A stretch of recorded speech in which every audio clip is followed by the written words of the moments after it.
추억에 실어 웃으며 보내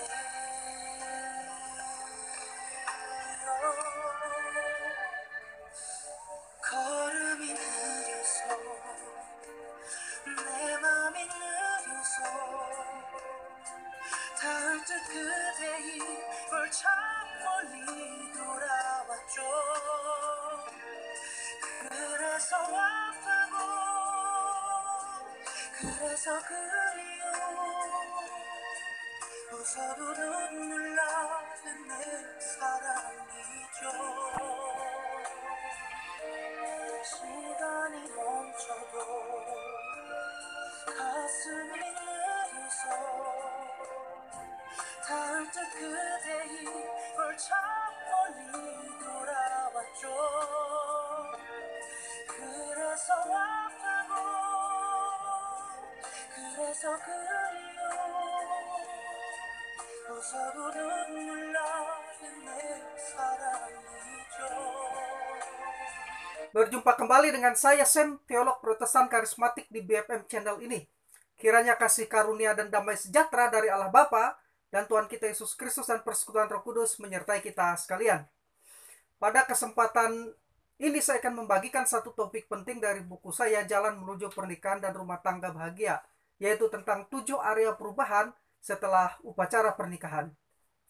Baik, kita mulai dengan membaca ayat Alkitab sebagai dasar di 1 Korintus 7 ayat 3-4. Dikatakan di sana, hendaklah suami memenuhi kewajibannya terhadap istrinya, demikian pula istri terhadap suaminya. Istri tidak berkuasa atas tubuhnya sendiri, tetapi suaminya. Demikian pula suami tidak berkuasa atas tubuhnya sendiri, tetapi istrinya. Melalui pernikahan, Allah menyatukan dua orang menjadi satu. Karena itulah pernikahan dapat didefinisikan sebagai hubungan yang eksklusif antara satu laki-laki dan satu perempuan, di mana keduanya menjadi satu daging. Disatukan secara fisik, emosional, intelektual, dan spiritual. Lalu dijamin melalui sumpah sakral dan ikatan perjanjian, serta dimaksudkan untuk seumur hidup. Nah, definisi ini didasarkan pada pernyataan Alkitab dalam Matius pasal 19 ayat 5, Markus 10 ayat 7, Efesus 5 ayat 31, dan Kejadian 1 ayat yang ke-24. Berdasarkan definisi tersebut di atas, ada 5 esensi pernikahan Kristen yang paling mendasar sekali, yaitu 1. Pernikahan merupakan satu lembaga yang dibuat dan ditetapkan Allah bagi manusia sesuai kebutuhan. 2. Pernikahan merupakan hubungan yang eksklusif antara seorang pria dan seorang wanita.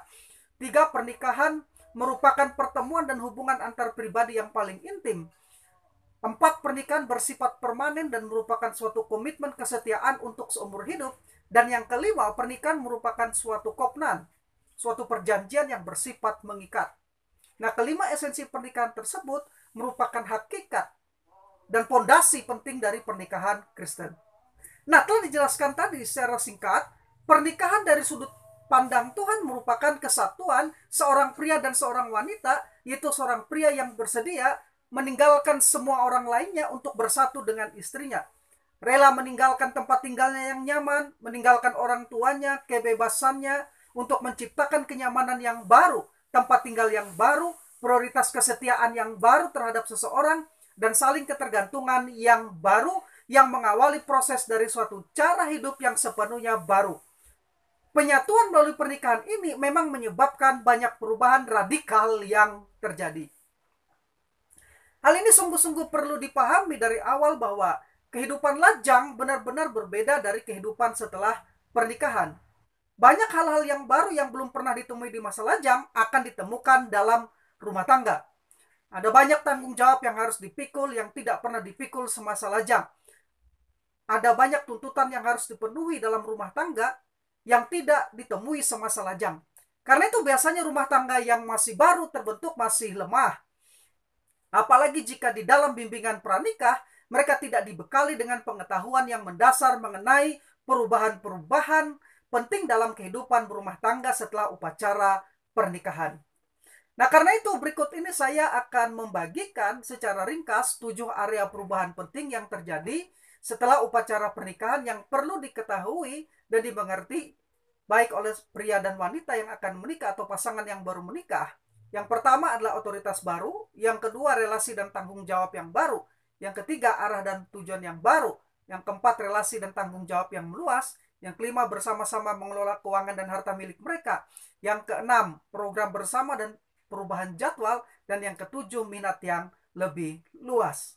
Baik, kita mulai area perubahan yang pertama, yaitu otoritas yang baru. Sebelum upacara pernikahan, seorang pria dan seorang wanita berada di bawah otoritas orang tua atau walinya. Nah, setelah upacara pernikahan, seorang pria sebagai suami diperintahkan untuk memiliki otoritas yang lain atas seorang wanita, yaitu istrinya sendiri. Rasul Paulus mengingatkan demikian. Tetapi aku mau supaya kamu mengetahui hal ini, yaitu kepala dari tiap laki-laki ialah Kristus, dan kepala dari perempuan ialah laki-laki, dan kepala dari Kristus ialah Allah. 1 Korintus 11 ayat yang ketiga. Jadi pertama-tama suami harus tunduk kepada Kristus karena kepala dari pria adalah Kristus. Kemudian sebagaimana suami tunduk kepada Kristus, demikian juga hendaknya istri tunduk kepada suaminya dan mengizinkan suaminya bertanggung jawab bagi dirinya. Nah, pertanyaannya, mengapa Rasul Paulus memberi perintah istri tunduk kepada suami dan suami mengasihi istri? Dan hal ini diulangi lagi dalam Kolose 3 ayat yang ke-18 sampai 19 demikian. Hai istri-istri, tunduklah kepada suamimu sebagaimana seharusnya di dalam Tuhan. Hai suami-suami, kasihlah istrimu dan janganlah berlaku kasar terhadap dia. Perlu diketahui, suami yang dihormati oleh istrinya akan merasa hidupnya lebih berarti. Sebaliknya, jika suami kurang dihormati oleh istrinya, maka ia merasa hidupnya kurang berarti. Tetapi perkataan istri tunduk pada suami dalam ayat-ayat tersebut bukan berarti suami boleh sewenang-wenang dan berbuat sembarangan terhadap istrinya, melainkan di sini keistimewaan yang diberikan Tuhan, yaitu kedudukannya sebagai kepala. Kata Yunani untuk kepala adalah kepale, yang berarti memerintah dan otoritas. Maknanya apa? Ini adalah suatu tanggung jawab. Tunduk pada suami adalah pengaturan yang ditetapkan Tuhan agar istri dapat memberi rasa hormat pada suaminya. Inilah yang dibutuhkan seorang pria. Nah, jadi istri-istri harus mengerti hal ini. Seorang suami itu membutuhkan rasa hormat dari istrinya. Efesus pasal 5 ayat yang ke-33. Selanjutnya perlu dimengerti bahwa istri lebih mementingkan cinta. Itu sebabnya diperintahkan agar suami mengasihi istri. Cinta adalah segala-galanya bagi seorang istri melebihi apapun. Tetapi bukan berarti ia tidak memerlukan hormat atau penghargaan dari suaminya. Seorang wanita merasa dihargai apabila suaminya mencintainya. Dapat dikatakan bahwa cinta merupakan seluruh hidup dari istri, tetapi hanya sebagian dari hidup pria. Tetapi pernyataan tersebut bukan berarti bahwa pria tidak memerlukan cinta, atau bukan berarti cinta seorang pria atau suami boleh dibagi-bagi kepada beberapa orang. Tetapi justru seutuhnya dari yang sebagian ini hanya diberikan kepada istrinya saja. Jadi dari firman Allah kita melihat bahwa yang dibutuhkan suami adalah penghormatan dan penghargaan dari istrinya, sedangkan bagi istri yang dibutuhkan adalah perhatian dan kasih sayang dari suaminya. Dan kebutuhan-kebutuhan ini seharusnya bisa diperoleh dari pasangan masing-masing. Nah, penjelasan saya tersebut di atas juga didukung oleh pengetahuan psikologi. James Dobson, seorang psikolog dan kanselir pernikahan, mengutip pendapat Josh Gidler, seorang sosiolog brilian dan penulis buku Man and Merit, yang menyatakan bahwa seorang wanita memegang kunci bagi stabilitas dan produktivitas pria. Ia menjelaskan bahwa jika seorang istri percaya kepada suaminya dan sangat menghormatinya, maka si suami memperoleh keyakinan yang diperlukan untuk bersaing dengan berhasil dan hidup secara bertanggung jawab. Istri memberikan suaminya alasan untuk menggunakan energi maskulinnya untuk membangun rumah tangga, memperoleh dan mempertahankan pekerjaan, membantu membesarkan anak-anak mereka, tetap waras, hidup sesuai hukum, membelanjakan uang dengan bijaksana, dan seterusnya. Tanpa pengaruh feminim yang positif, kecenderungan suami adalah melepaskan kekuatan testosteron dengan cara yang merusak dirinya sendiri dan masyarakat luas. Sebaliknya, seorang wanita secara khusus mempunyai kerinduan mendalam yang hanya dapat dipuaskan melalui hubungan jangka panjang yang romantis dengan seorang pria. Harga diri, kepuasan, dan kebahagiaannya biasanya diperoleh dari keintiman hubungan hati ke hati dengan suaminya dalam pernikahan. Saya berharap saudara pasangan suami istri memperhatikan benar-benar apa yang disampaikan oleh James Dobson tadi. Sekarang arah perubahan yang kedua, relasi dan tanggung jawab yang baru. Sebagaimana telah saya jelaskan di atas, pria lebih mementingkan otoritas dan wibawa, sedangkan wanita lebih mementingkan cinta.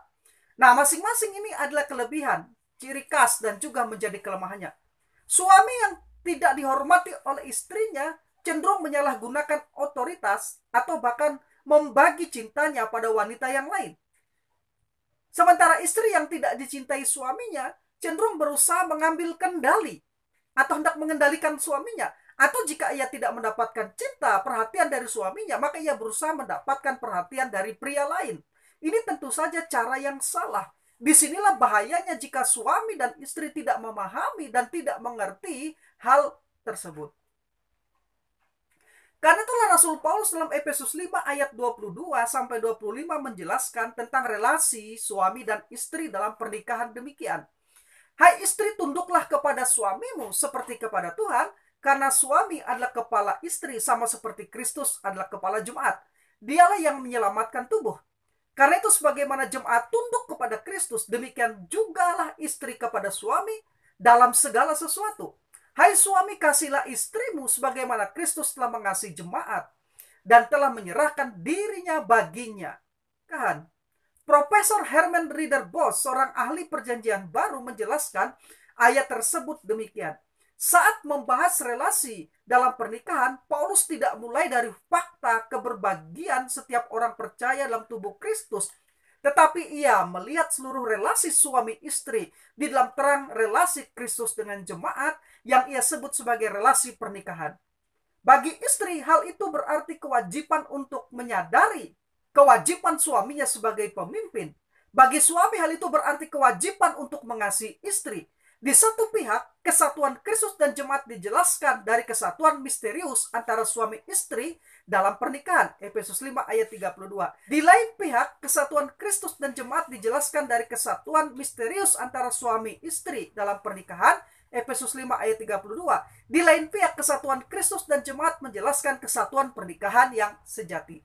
Jadi, pernyataan Rasul Paulus tentang bentuk relasi antara suami dan istri sesuai Efesus 5 ayat 22 sampai 23 dan Kolose 3 ayat 18 sampai 19 dapat diringkas sebagai berikut.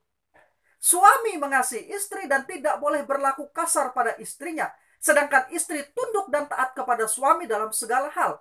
Istri tunduk kepada suami bukan didorong oleh rasa takut, tetapi oleh rasa hormat. Suami diperintahkan untuk mengasihi istri sama seperti Kristus mengasihi jemaat. Kasih Kristus kepada jemaat adalah kasih yang penuh pengorbanan. Demikian juga suami harus mengasihi istrinya dengan kasih yang penuh pengorbanan. Berdasarkan relasi di atas, suami maupun istri memiliki tanggung jawab masing-masing yang harus dilaksanakan dengan sebaik-baiknya. Tanggung jawab suami terhadap istri yang berhubungan dengan mengasihinya ialah memberi perhatian dan menyayangi istrinya, memelihara dan melindungi istrinya, menerima dan menghargai istrinya, peduli dan penuh pengertian, memimpin istri dan berkorban baginya.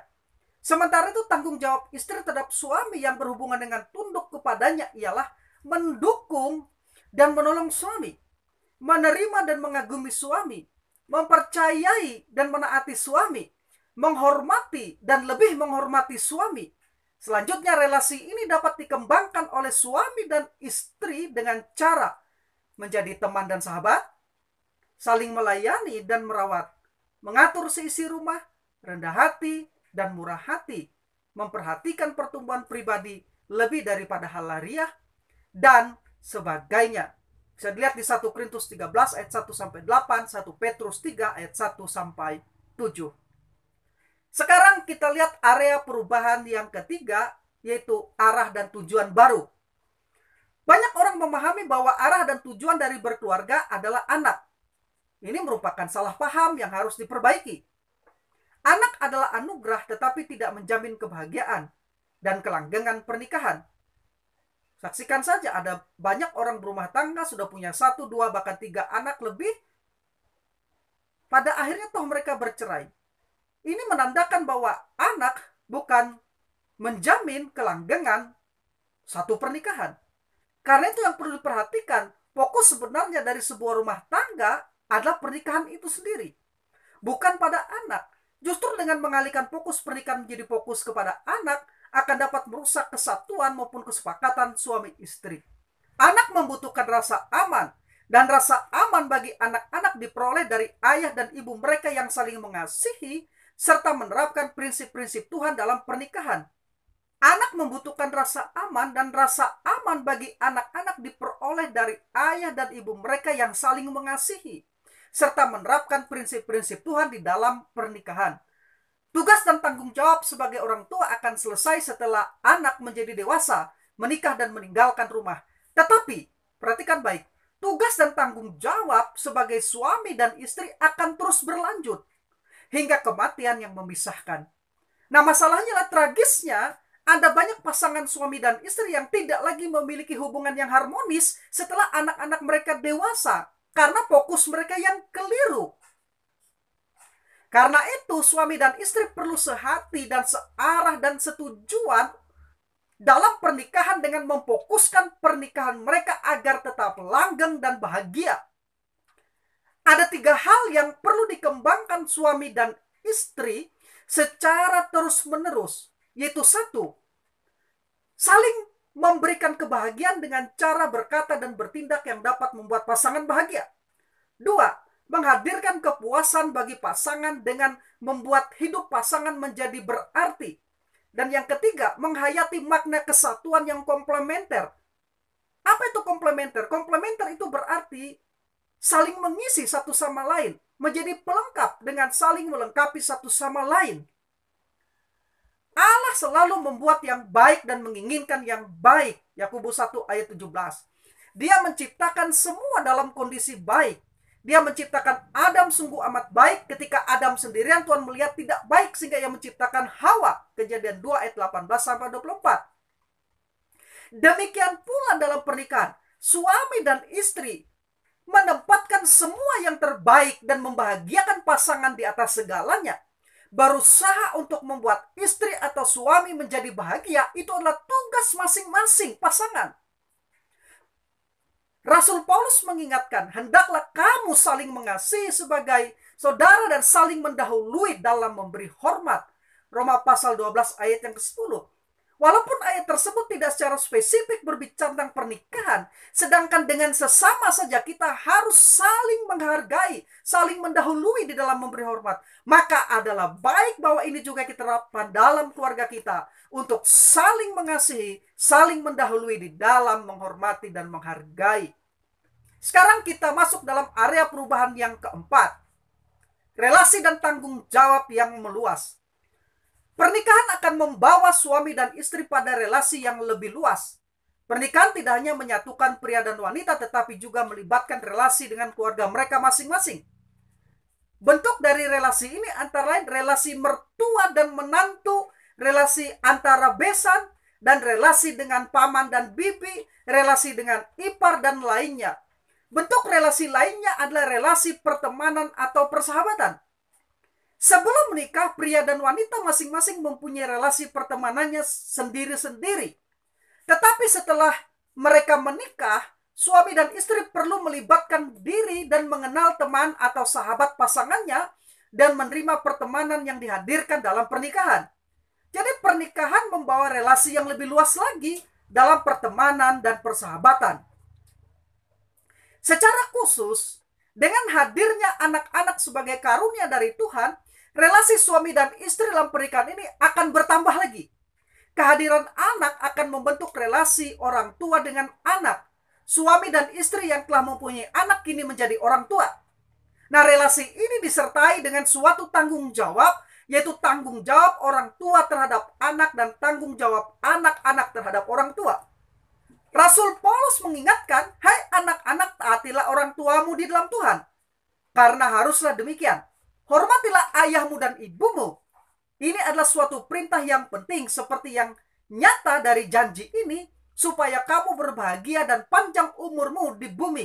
Dan kamu bapak-bapak, janganlah bangkitkan amarah di dalam hati anak-anakmu, tetapi didiklah mereka di dalam ajaran dan nasihat Tuhan. Efesus 6 ayat 1-4. Nah, hal yang sama disampaikan Rasul Paulus dalam Kolose 3 ayat 20-21. Hai anak-anak, taatilah orang tuamu dalam segala hal, karena itulah yang indah di dalam Tuhan. Hai bapak-bapak, janganlah sakiti hati anakmu, supaya jangan tawar hatinya. Tanggung jawab orang tua terhadap anak-anaknya antara lain merencanakan masa depan mereka, merawat dan memelihara mereka, mengasuh dan mencukupi kebutuhan mereka, mengasihi mereka, mengajar, mendidik, dan membimbing mereka, serta memberi teladan dan bersaksi bagi mereka. Sedangkan tanggung jawab anak terhadap orang tua antara lain membantu orang tua dalam memelihara seisi rumah, mengerjakan tugas-tugas yang diberikan orang tua, dan belajar di bawah bimbingan orang tua. Sekarang area perubahan yang kelima, perubahan jadwal pribadi untuk program bersama. Seorang pria dan wanita yang memutuskan untuk menikah akan mengalami perubahan besar yang terjadi khususnya dalam lingkungan dan jadwal. Mereka harus membiasakan diri untuk hidup bersama. Ini berarti suami maupun istri perlu memangkas dari jadwal mereka hal-hal yang kurang bermanfaat yang dapat menghilangkan kebersamaan mereka. Ini juga berarti suami dan istri perlu memberi batasan terhadap pergaulan, hobi, kesenangan, dan lainnya. Mereka perlu meluangkan waktu lebih banyak untuk saling memahami, memberi, dan menerima satu dengan yang lain. Hal ini dilakukan mengingat pernikahan menyatukan dua pribadi yang berbeda. Pria dan wanita memiliki kodrat yang tidak sama, baik secara fisik, perasaan, maupun perilaku. Karakter yang berbeda. Ditambah lagi perbedaan dalam kebiasaan, adat istiadat, budaya, dan pendidikan, serta sikap dan pembawaan. Nah, saya menganjurkan saudara untuk membaca buku 5 Bahasa Kasih. Ya, dan ini buku sangat bagus sekali supaya bisa saling memahami satu sama lainnya.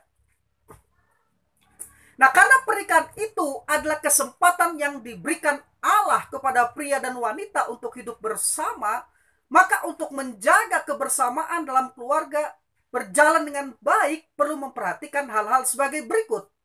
1. Menyembah dan melayani Tuhan bersama-sama di gereja lokal. 2. Berdoa bersama-sama atau mesbah keluarga di rumah tangga. 3. Mengatur keuangan bersama-sama. 4. Mengerjakan dan menyelesaikan pekerjaan rumah tangga bersama. 5. Membuat dan menetapkan rencana untuk masa depan dengan bersama-sama. Yang ke-6, membiasakan makan bersama-sama. Yang ke-7, melaksanakan peran dan tanggung jawab masing-masing dengan sebaik-baiknya. 8 dan lain-lain hal yang diperlukan untuk memelihara keharmonisan dan kebahagiaan rumah tangga. Hal-hal tersebut sangat penting untuk diperhatikan. Sekarang kita masuk kepada area perubahan yang ke-6. Bersama-sama mengelola keuangan dan harta milik. Dalam rancangan Allah sejak semula, pernikahan adalah antara satu orang pria dan satu orang wanita yang menjadi satu.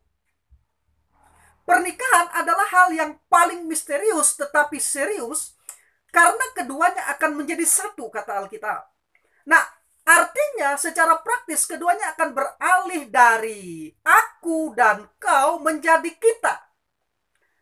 Dan dari saya dan dia menjadi kami. Persatuan ini mencakup segalanya. Disatukan secara fisik, emosional, intelektual, dan spiritual. Suami dan istri tidak lagi berpusat pada diri mereka sendiri. Masing-masing akan memberi dirinya dalam berbagai area, baik rohani, jiwani, dan juga jasmani. Uang dan harta milik seperti tanah, rumah, kendaraan, perabotan, aset uang, dan lainnya, masing-masing perlu diserahkan menjadi milik bersama dan dikelola bersama untuk kepentingan bersama satu sama lain. Sebab itu suami dan istri harus saling mempercayai dan saling dapat dipercayai. Khususnya mengenai keuangan, perlu membuat rencana yang terbaik, dimulai dengan merencanakan anggaran belanja, Amsal 21 ayat 5. Dalam bentuk yang sederhana, sebuah anggaran belanja adalah cara untuk melacak uang yang masuk dan keluar. Berikutnya prinsip-prinsip pengelolaan keuangan yang dianjurkan yaitu: 1. Pahami kondisi keuangan yang ada. Perlu untuk mengetahui jumlah pendapatan dan pengeluaran setiap bulannya. Ini bertujuan untuk menghindari lebih besar pasak daripada tiangnya. 2. Buat buku anggaran yaitu catatan penerimaan dan catatan pengeluaran. Tujuannya adalah untuk mengetahui dari mana datangnya pendapatan keuangan dan mengetahui kemana atau untuk keperluan apa pengeluaran keuangan tersebut. Selanjutnya, perlu menentukan prioritas dengan cara membedakan pengeluaran menurut kepentingannya seperti berikut ini. 1. Kewajiban-kewajiban, yaitu kewajiban kepada Allah seperti buah sulung, persepuluhan, persembahan lainnya. Kewajiban kepada pemerintah dan kewajiban lainnya seperti pajak, rekening listrik, rekening PDAM, rekening telepon, pembayaran utang dan cicilan kredit, iuran, dan lain sebagainya. 2. Kebutuhan pokok, yaitu kebutuhan yang harus dipenuhi seperti pangan, makanan, sandang atau pakaian, papan atau rumah tempat tinggal, biaya transportasi, biaya pendidikan, biaya kesehatan. 3. Keinginan, yaitu sesuatu yang kurang begitu penting yang tidak akan mempengaruhi apapun jika tidak dipenuhi. Keinginan lebih banyak berkenaan dengan gaya atau style hidup seseorang, bukan kebutuhan mendasar, yaitu rekreasi, jajan, handphone, kendaraan, atau mobil mewah, dan lain-lain sebagainya. Itu adalah keinginan, belum tentu kebutuhan.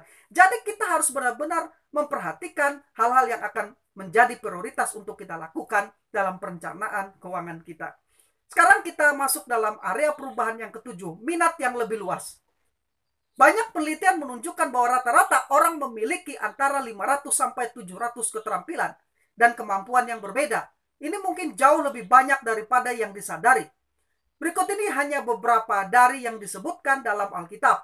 Kemampuan artistik, kemampuan arsitektur, manajerial, membuat roti, membuat perahu, membuat permen, berdebat, merancang, merempah-rempah, menenun, memahat, bertani, nelayan, berkebun, memimpin, mengelola, tukang batu, penggubah musik, pembuat senjata, menjahit, melukis, menanam, berfilsafat, mekanika, mencipta, tukang kayu, berlayar, memasak, menjadi tentara, mengajar, menulis sastra, puisi, dan lain-lain sebagainya.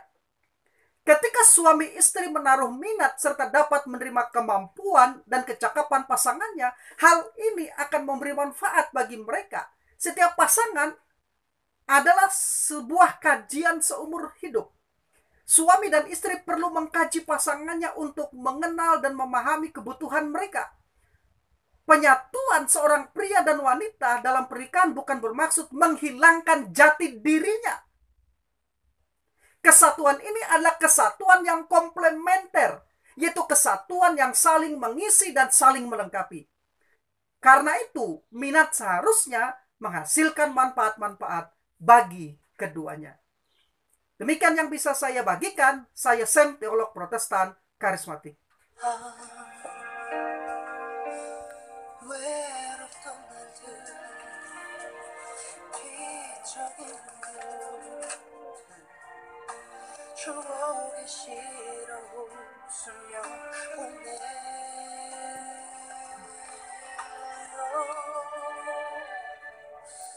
걸음이 느려서 내 맘이 느려서 닿을 듯 그대의 벌창 멀리 돌아왔죠. 그래서 아프고 그래서 그리워 웃어도 눈물 나는 내 사랑이죠.